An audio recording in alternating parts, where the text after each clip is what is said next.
Running Sentences presents The Lost Writer and His Tale, Part 8. The Complications of Family. Meeting up with his parents is not what Victor needs right now, yet it is what he has to deal with. This story is written and narrated by Michael Honore. It is a work of fiction, so any names, characters, business, events, and situations within this story are products of the author's imagination. Any resemblance to real people, situations, characters, businesses, events, and/or fictional businesses, characters, events, and so on is purely coincidental. Copyright 2025, Michael Honore, all rights reserved. The more that Victor ran, tightly holding on to the hand and arm of his friend Ellis, the more he was reminded of something. It wasn't a necessarily terribly important thing, but in the moment it kind of was. Running sucked. And his family, his parents, who weren't all that spry, were not falling back exhausted and giving up after chasing after them. Why are we running? They are thieves and swindlers, Alice. I'm saving you from knowing them any further because the next thing you know, they'll have talked you into giving them everything. Seriously? Everything? Yes, I've seen it happen. It isn't pretty. Please understand that they appear one way and are really acting for themselves. They kind of look nice. Appearances can be deceiving. I'm sure you at least are somewhat aware of that fact in life. Yes, that is a lesson of life that has been taught to me. But sometimes things really are as they appear. It never is with them. Trust me, please. Well, I do, but wouldn't it be better to get in a taxi or a car or something?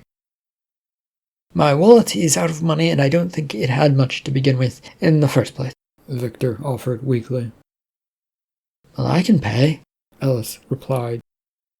I don't want to put that burden on you, since I don't know when I would be able to pay you back. She comes to an abrupt stop, yanking her arm away from his. A moment of having his hand no longer grasping hers made him pause, then stop to turn to face her. What do you think of me? She asked him. A beautiful young woman who I'm friends with and doesn't know anything about how badly my life has been or gone lately. What is that supposed to mean? That's what? My scammy parents are only on the tip of the iceberg of the shit that's happened to me lately. You right now are about the only good thing I've got. My roommates are sort of average. I do not want to wind up in debt to you, and I'm not a prayer of paying you back at all. Probably.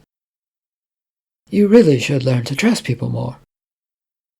Ellis stepped to the edge of the road, holding up a hand to call a taxi. This right as his parents were upon them. Victor glared at the trio, but did his best to give the impression that he wasn't interested in listening to them. Son, you have to come help us for the betterment of society. You'll love what we set up. Shut up, father and mother. Go away. You're bad for my life. A taxi had come to stop beside Alice, and she opened the door. Come on, Victor. We're getting out of here. You can't just leave. We will follow you to the ends of the world. Cat growls, although Ellis merely smirks as Victor ran over and jumps in. The taxi drove away at a quick pace, Alice giving directions once they were a few blocks away, then turned back to Victor as she got comfortable in her seat. You want to pay me back? For the ride and friendship? Yeah, sure. Well then, your payment is to tell me what the fuck is going on, and please don't pull the line out of your ass about how it is complicated. He blinks a few times, since those exact words had been right on his lips. Since he couldn't say that, he would have to figure out something pretty quickly. Right, so as far as I'm aware, those were my parents. They sounded like them slightly, kind of, but it's been years since I've seen them, and they are scam artists. So I don't exactly recognize them. They were dressed up in costume or something. She raises a questioning eyebrow in response and waited for him to go on.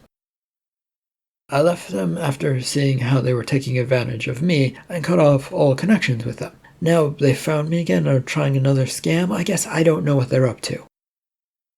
Well, how did they find you? I assume you made it difficult to track you down? Yeah, I tried to make it hard, but I think the person I'm working for or with, or I don't know, she may have tipped things off.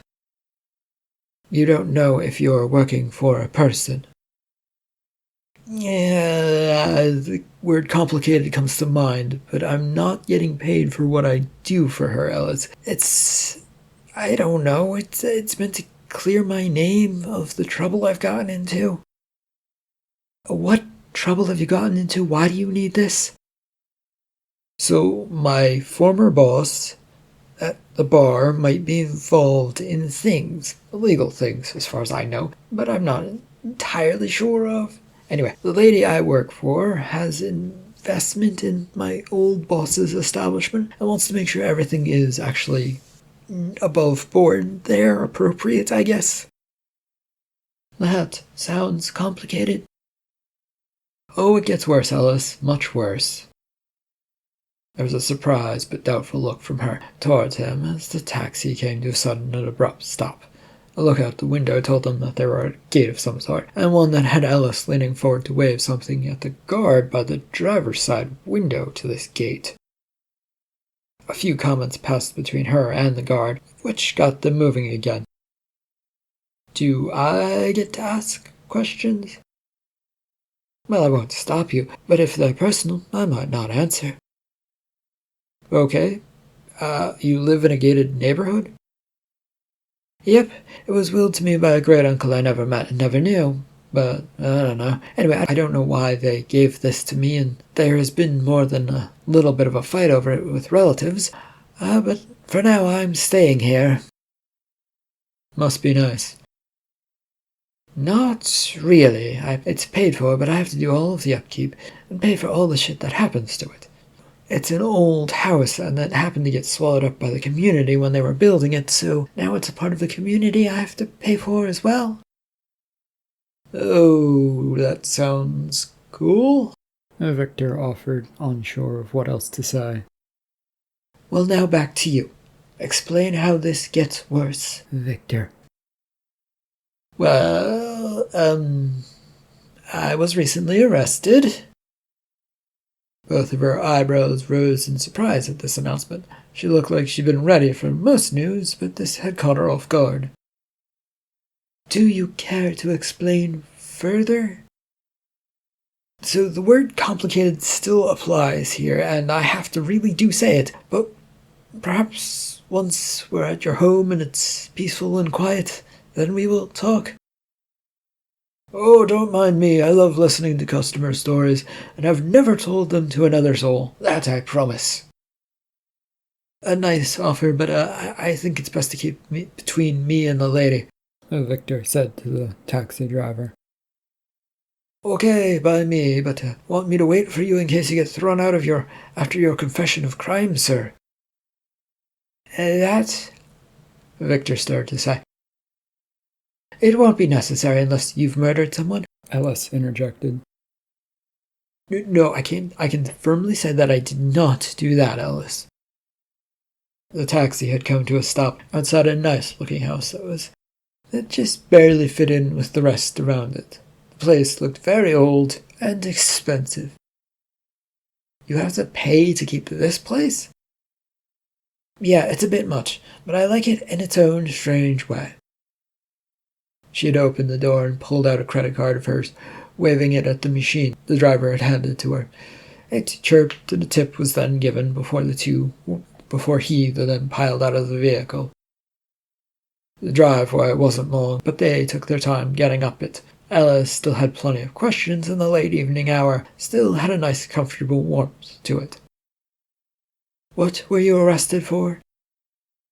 Breaking and entering, though I didn't actually do it.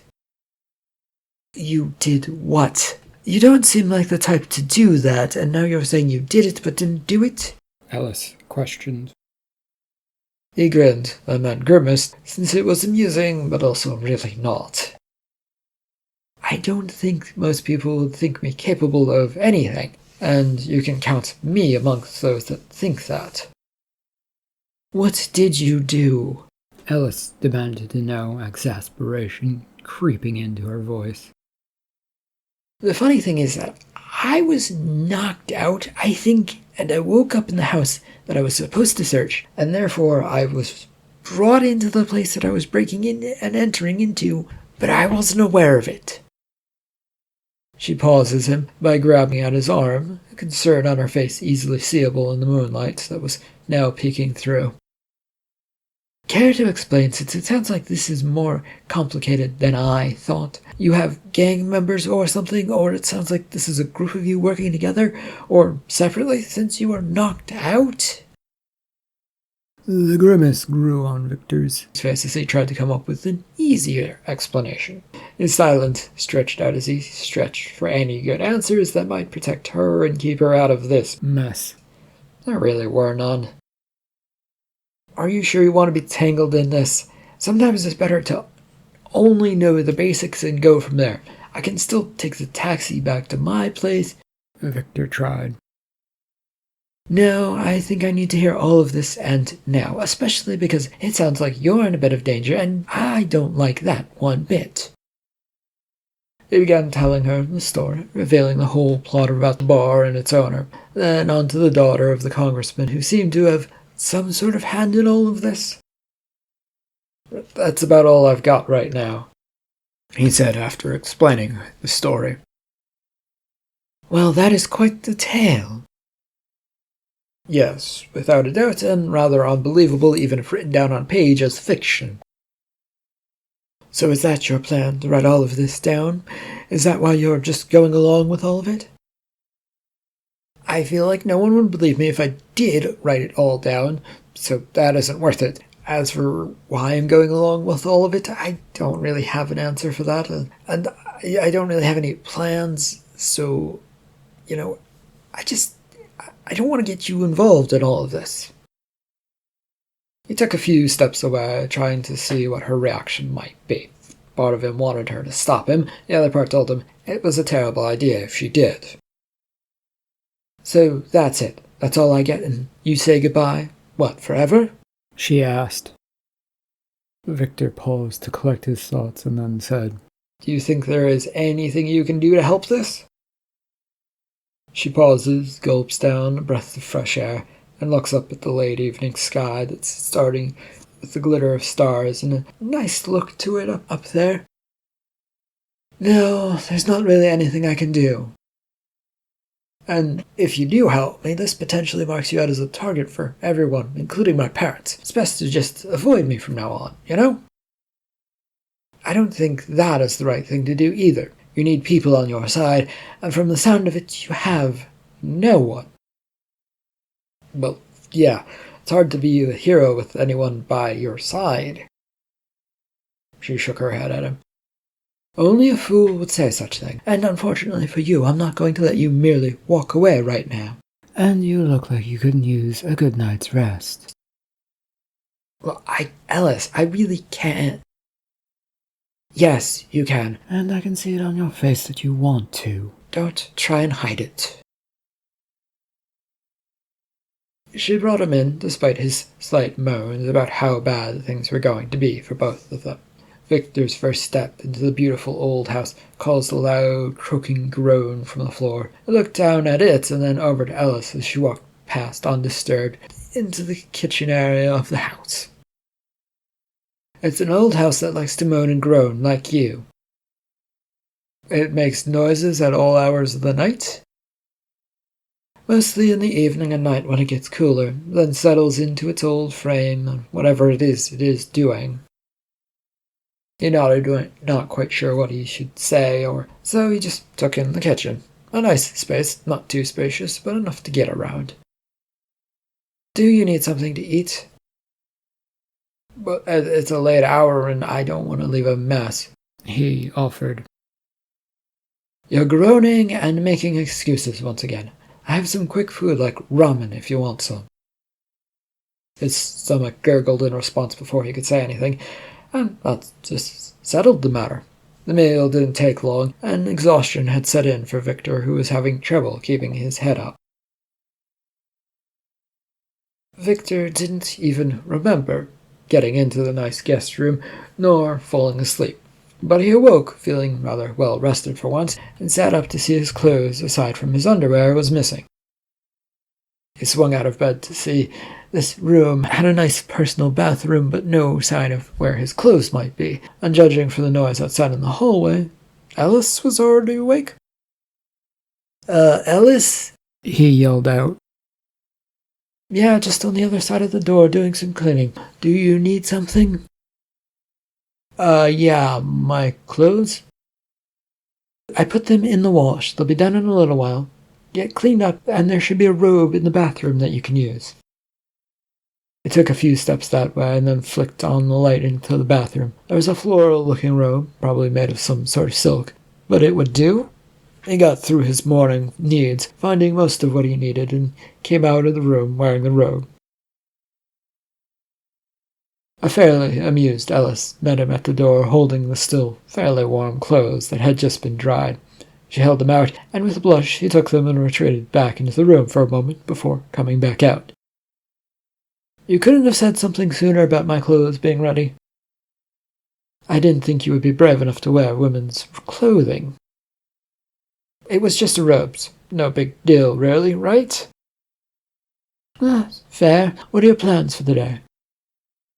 Would you believe me if I said I don't have any? I'm currently unemployed unless you count the crazy people who have me hunting down my former boss. Well, it is my day off as well, so why not go out and enjoy it? There's a local park I've been meaning to visit that's supposed to be nice. It would be a good off day for you, I suppose. Stop me for thinking about all the bad things I'm running face first into? Yes. Are you interested in doing this or not? Well, it sounds better than what I was planning to do, which was hide away and hope it all goes away, so yeah, sure. A rather enjoyable day of walking about a nature park, finding trails and places to sit and relax, went by in a flash, all too quickly for Victor, but he savored the moment until they got back to the parking lot and saw Riley standing next to Ellis's car. She spotted them instantly and grinned. Hello, hello! Ellis, this is the one I was recently telling you about last night. This is Riley, and so on and so forth. This is the crazy woman? Ellis asked. I protest being called crazy, Miss Ellis. But you are crazy, and you have gone to extreme lengths to do whatever it is you're doing, Victor said to Riley. A smile dropped from Riley's face, and a seriously annoyed look darkened her expression for a moment. Is that how you treat people who are keeping you out of jail? You've been treating me much the same way. So what is it you want, Miss Riley? Miss Ellis, I want to talk to your friend here about what's coming up next for him. Nothing more, nothing less. I doubt that second part. Anyway, when am I going to be free of you? Once this mission is completed. This mission? Victor asked to get clarification. The one you're sending me on now, or the overall thing? Riley was quick to shake her head no and give a sad smile. Once all of this is completed. It's a nice try to think that way, though. Well, what do you have him doing now, Riley? Ellis asked. There's an organization that has a leader we need to talk to. They are not on the up and up, so I can't be seen around them. I doubt you want to be seen around them either, Miss Ellis, which then leaves us with Victor and Lucy doing the dirty work. All Victor felt like he was doing was shaking his head no, a thing he was getting all too used to lately. No escape, and nothing he could do but shake his head. You're bringing Lucy into this because she basically runs the bar and it has to do with the bar? Yes, indeed. We found a connection to a local mobster, and we're trying to get ahead of this, Riley explained. Then it wouldn't be a good idea to send me on this, Riley. Why? She asked. He tried to offer a sweet, fake smile that didn't feel like it rose to that level. The police are watching me still, probably, and they just waiting for me to do something so that they can arrest me after, the breaking and entering. Did you forget that part? No, it is not forgotten about. That will take another day or two to clear up out of the police files and redirect their attentions to elsewhere. You think, Riley, that the two detectives who had their teeth into my case and sniffed about everything will just give up? They will have to, and it is the best if you don't know any more about that than what I'm saying. I'm merely here to tell you that in a day or two one of my men will come to pick you up. Riley then stiffly rose to her full height after standing by Ellis's car. The fake good mood that she'd been displaying now crumpled to a mess on the ground. We have one more thing to clear up, though, Victor requested. What now? My parents, Riley. Did you contact them? Oh, that's right. They're in town along with another strange woman. Yeah, as Ellis points, they're here for some reason. Did you call them? I have no need to do that, so no. They will complicate matters if they stick their noses into things, so... Riley replied with a wave of her hand that it was no big deal. Yeah, I'm asking you to figure out a way to make them go back home, and preferably to never think of returning to here ever again. Can you accomplish that? Are you asking me to do something illegal, Victor? No. Find a way to make them go away legally, and stay away legally. I don't want them in my life. Well, you could easily do that on your own with a court order, which would require a lot of explanation, Riley, and legal talk to get it done, plus questions. You don't want questions, do you? That soft, terrible grin returned to Riley's mouth, curling about. Oh, I don't actually mind some good questions, some hard questions either, or even terrible ones. It's what they're about that bothers me. Even then, I can deal with it. Can you, Victor? No. Are you going to do this or not? She shrugged and began walking away, leaving Ellis and Victor standing there. Will she do it, Victor? He grimaces in response and shrugs. It comes across more of annoyance and frustration. Maybe. I should try to get to my home. Can you drop me off there? What if your parents are there? Aren't you trying to avoid them? Yes, but it's best to have that sort of argument and get it done with. Maybe they'll actually listen to me this time. With suspicious eyes and not really believing what he's saying, Ellis heads for the car so that they can leave. The trip to Victor's apartment wasn't a long one. They arrived by the late evening and parked in the parking lot. It was quiet, with no one else around as they got out. Well, it seems to be safe here unless they're inside your apartment. Well, there's a pretty good chance they might be. Thank you for all the help you've given me the last day or two. Don't you dare say that I'm not going to see you around anymore. I'm too deeply involved in all of this right now, and already. That wasn't what I wanted to say. Simply am saying thanks, and I don't know when I will be able to see you again. She regards him rather suspiciously for that. There's something more? What aren't you saying? I'd rather not ruin things between us, but I would like to get to know you a bit better. Isn't that what we've been doing, as friends? Victor found himself licking his lips, thoughts going here and there about what he was about to say. I meant as more than friends, potentially, he said slowly. Oh. There was a bit of a shocked expression on her face, and she was considering this, but it was mostly a blank expression. Yeah, as I figured. I'll see you around when I see you around. He gives a short wave of his hand and trundles off towards the apartment building. The urge to look back and see her was pretty great, but he decided he had already shot a shot and had been mostly turned down.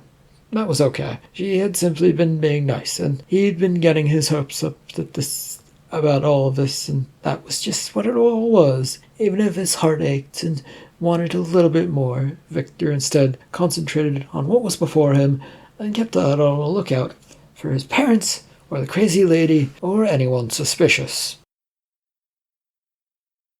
With careful steps, Victor entered the living room space of his apartment. The door was ever so quietly shut behind him in the hopes of not bringing anyone's attention. It was dark in here, though, and there was no signs of anyone, not even his roommates. "Anyone up?" He whispered the words, hoping that they would find no one, but a figure roused from the couch, sitting up and looking over at him. "Is that you, Victor?" "Yeah, it is, Brody. Has anyone odd been trying to get in here, or that you let in?" "What?" "Has anyone been asking for me?" "Oh, no. Great, go back to sleep then." Victor flicked on the light to his apartment bedroom, ready for any surprise that would cause him a shock.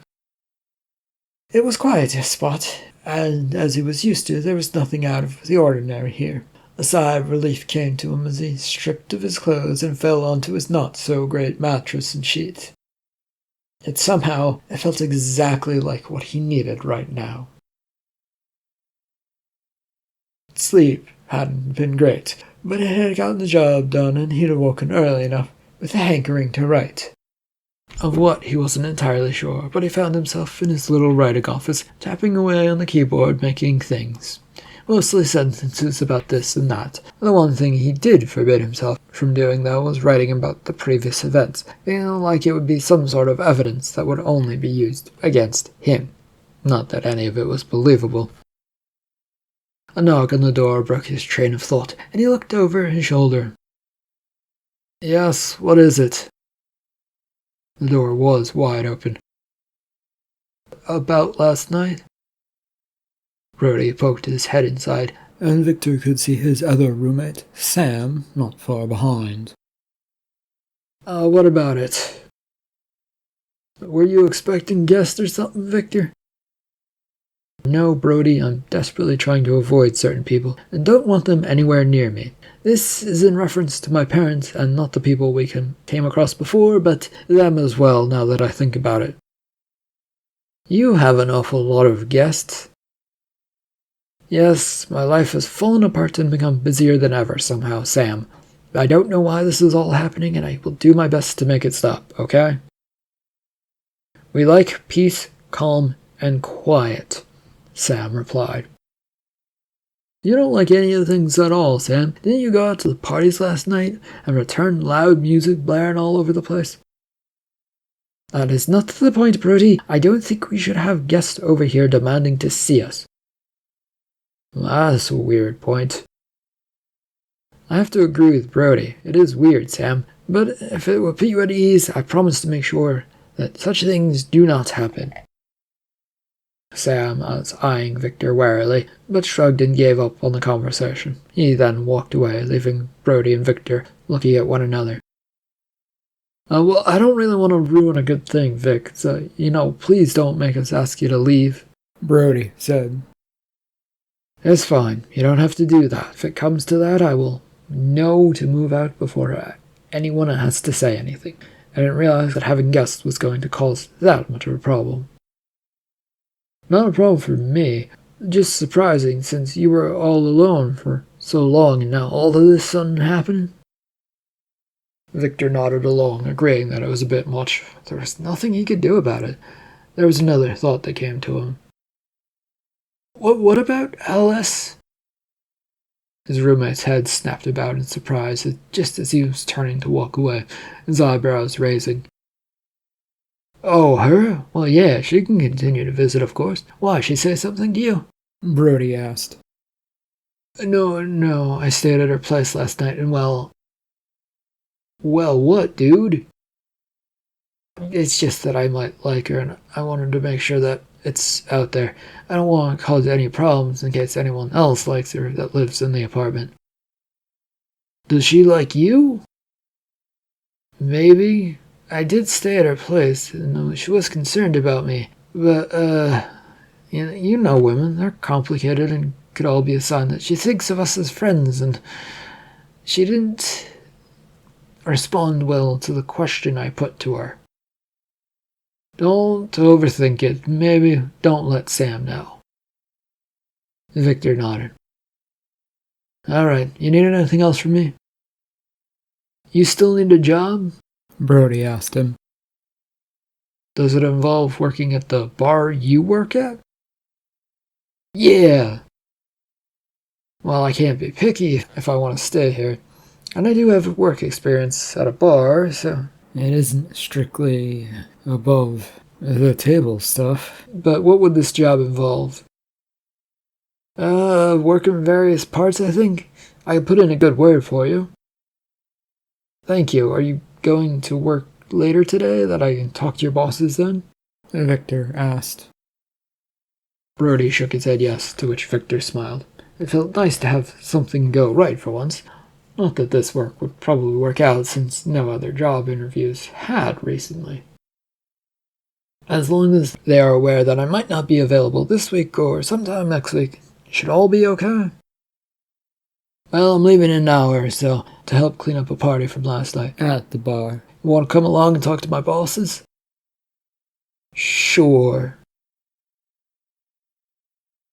The bar that Brody worked at was a nice place, with everything looking high quality from the outside down to the little details of etched woods that made up the bar top that he now sat next to. He was sitting at this bar while his roommate had headed off to tend to things. He kept looking about the nice place known as the Lucky Loft Lounge and Bar as footsteps approached and stopped next to him. Nice place, isn't it? He turned to find himself looking at a man in drag, tastefully done in what looked to be a business suit. Though he wasn't sure if the suit was supposed to be feminine or masculine, meaning a double cross-dress was happening, potentially. He didn't want to think about it. Yes, very nice indeed.